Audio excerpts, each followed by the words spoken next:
Good morning, everyone. Happy Friday. This is Ray Cruz at MCF Mortgage with today's mortgage market update. And today we have some good news.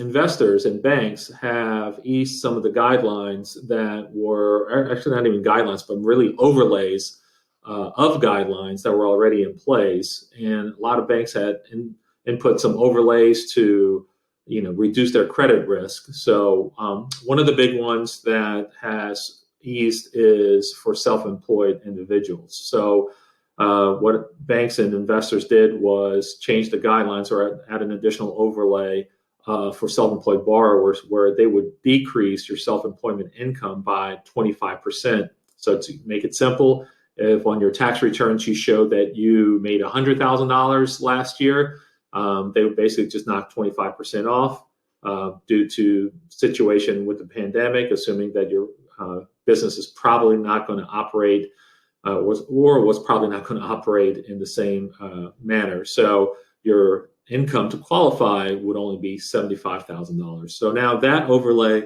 has been eased and removed by most investors and banks in the mortgage industry.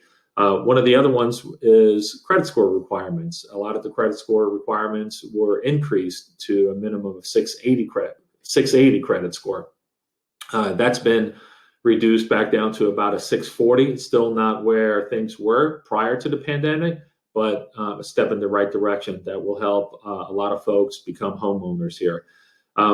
Another overlay that was eased upon was the debt to income qualifier. So during the pandemic, it was decreased down to 43%, especially for government loans like FHA, VA, and USDA. So that debt to income ratio has now moved up a little bit, a couple of points to up to 45%.